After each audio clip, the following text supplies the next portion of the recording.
everyone's back to normal.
Good evening, afternoon, etc., ladies and gentlemen, and welcome back to Shantae, Half-Genie Hero. Last time, we completed Tasseltown, and in this episode, it's side quest time! Yeah, that's right, it's time to go side questing. Because we need to get 2 race tickets in order to get access to World 4, which I keep for whatever reason thinking is Hypno Baron's location, but it is in fact Cape Cross Station. Which, yeah, if you've played Pirate's Curse, these two should be pretty damn obvious.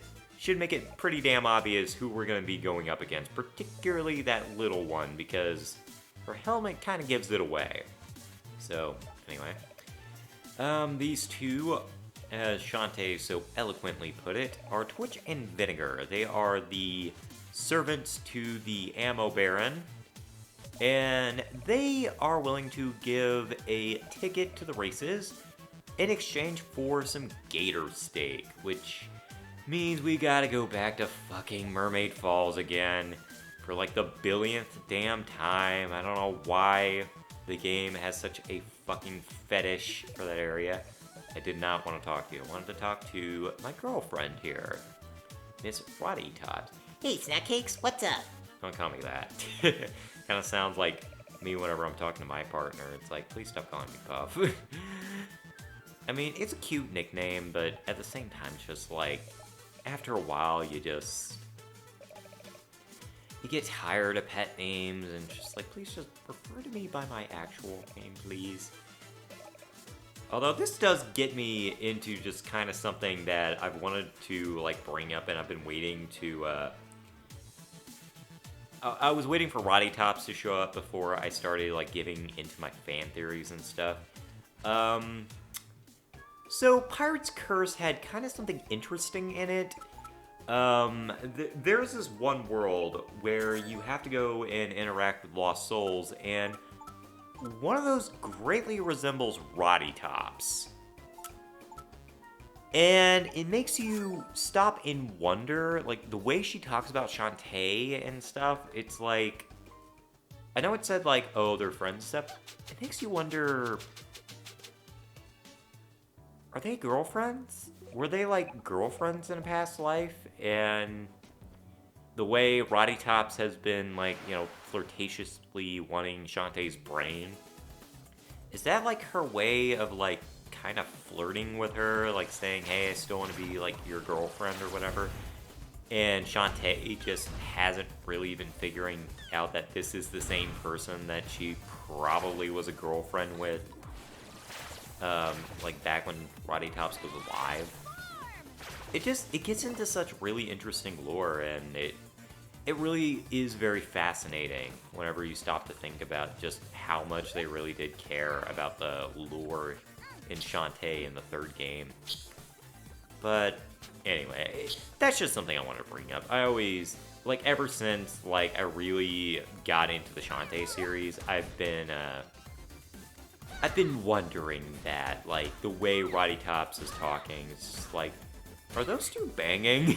Are those two, like, either, like, fuck buddies or, forget my language there. Rated T for teen. Whatever.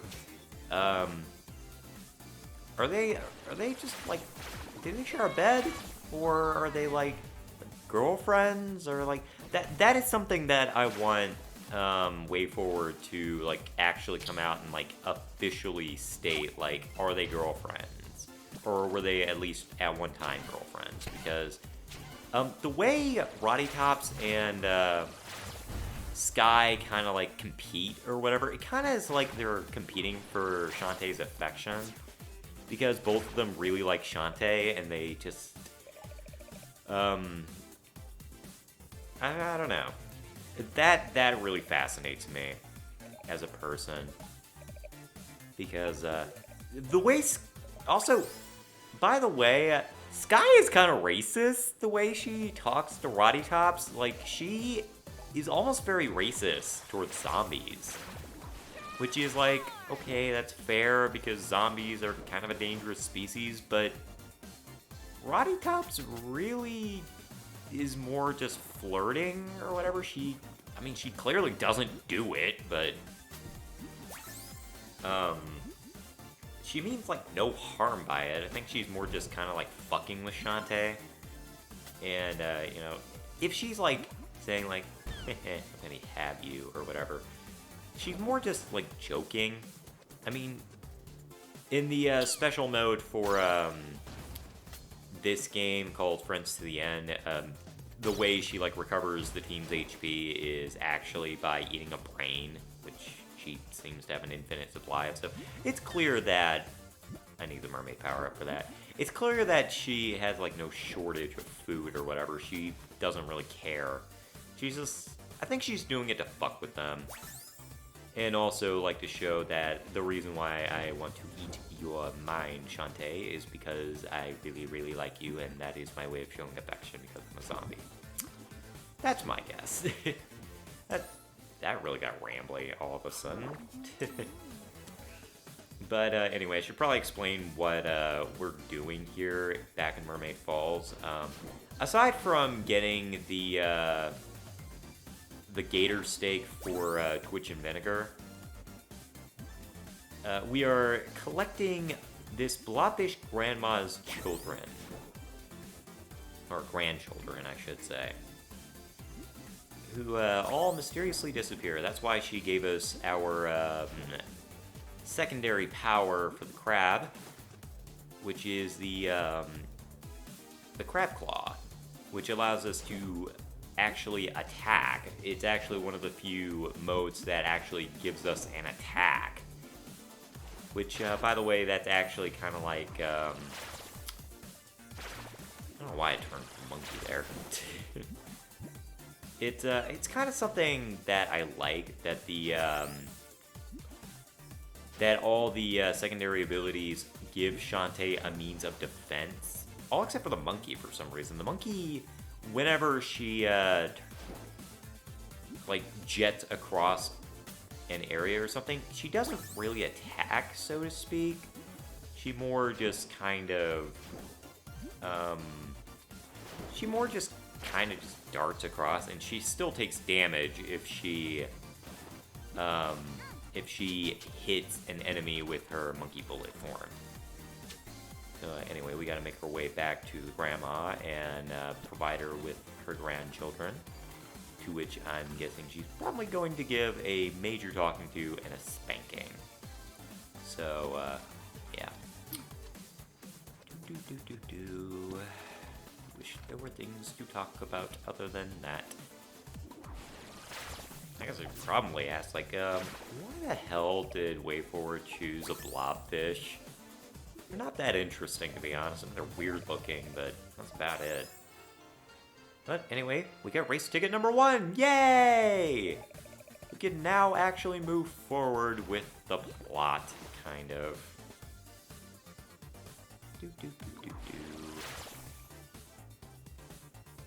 Time to leave this area because I just realized I don't have the power-up that I needed. Anyway, fast forwarded here. We are now in Tasseltown because we have business here as well.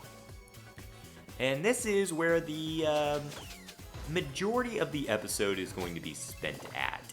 Because there is a lot of shit that opens up once you get the elephant transformation in Tasseltown. First of all, this one. You, yeah, you get a new dance by doing that. You get the spider dance, which is our first secondary transformation. It is the first one to go into the second tier. And Shantae is very adorable as a spider, might I add. She makes it look very, very good. And now that we have the spider dance, it opens up a crap ton of things that we can now explore. It's crazy. But anyway, this guy. This guy is actually pretty important to the plot. He's going to get you sick, which later on in the game will award you with a lollipop that we can then give to a wizard that is in, yes, the Mermaid Falls, and go on from there. We have the elephant. We also just acquired the elephant stomp, which is, once again, say it with me now, something that greatly opens up the world to us. The majority of your collectibles are locked behind that damn elephant stomp. And in fact, one of them is a major collectible that if you want to get 100% completion, you have to get. And that is the scrap metal. The scrap metal, which I believe the ammo baron is going to want at the end of the game, but I'm not sure. You get that by stomping random flowers throughout the overworld, so anywho, we're gonna just climb our adorable little booty around. And our mission has been made pretty clear. We have to go and collect remains, which are, once again, hidden. I don't know why that word's proving difficult to say. They are hidden underneath flowers, so yeah, fun times. And this is mostly being done to just kind of demonstrate what the elephant stomp can do, which is very, very important, because we're going to need that to progress the plot. And also to get specific items in order to get into the final world, which is Risky's lair. And, oh god, I am not looking forward to that place. And by the way, we're going to be back here, because we will be getting a new power-up after we complete Cape Crustacean, which is the mouse power-up. And once again, say it with me now, it opens up a crap ton of things that the game designer, for whatever reason, decided needed to happen, like that right there. The majority of the secrets in this game are hidden behind the mouse power-up. Besides the elephant dance, I'd say the mouse power-up is probably the one that gets the most use when it comes to secrets. And very obnoxiously show. I'm turning into Sean Connery, apparently. I don't know why, I'm stuttering like crazy lately. It's friggin' annoying. But anyway. So, I guess with all that explained away, how are y'all doing? It is the 16th of April when I'm recording this. And, yeah, sorry for not uploading as often as I would like. I actually was going to upload something a little different for you guys, which would have been like my first art video on this new PC. And I just simply, I didn't like the way I was taking that art video, plus it was like really scrunched up, and it sucked, it really did. And plus, the line work and stuff was just really, really off, and I just didn't want you guys seeing that. I have since really significantly improved in my digital art skills, and I just wanted to, like, share, like, what I've been doing with you guys, because digital art has kind of become, like, a new passion for me. And I've gotten significantly better at digital art than physical art. I've taken to it very quickly, because the disconnect is not that bad. Like, I thought for a while that, by the way, was completely pointless, but I'm going to show you how to get to a certain area that is locked behind the mouse power-up. What was I saying? I took the digital art very quickly, a lot faster than I thought I was going to, because it had actually been over a year since I've done anything digital. Although the backgrounds and stuff have been digital and stuff like that, I've been making thumbnails and stuff, but I've been like working on physical art and trying to like significantly improve that. But digital, I was surprised as to how fast I took to it, and it is now my preferred method of drawing it and stuff because, you know, I can actually save a digital picture and like continue working on it at a later date, and it looks a lot cleaner, which is something that I've been,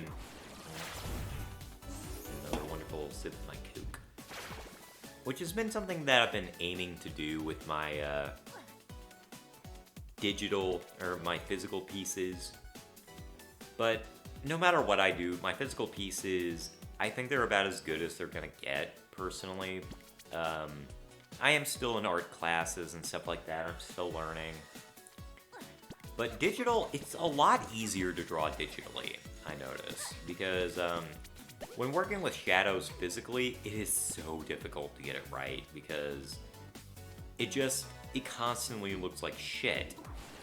But if you do it digitally, it's made significantly easier because you can use the lasso tool or the polygonal selection tool in order to get it to look the way you want it.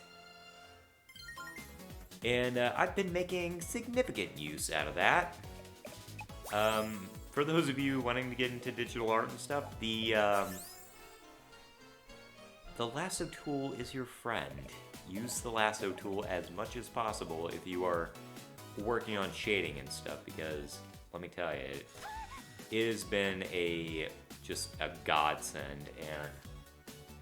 And I guess I could say like one of the major influences for me to get back into digital art was the comic series 5 Years Later, which is a Ben 10 Danny Phantom continuation fan comic that is really damn good. It is so good, and it actually is updating at the start of May, which is great. It's about damn time. We have been like without a new chapter of 5YL in for so long, and it looks like we're getting another major update to the art style, and it's just fantastic. It is so good. I am like more than happy to see that 5YL is continuing.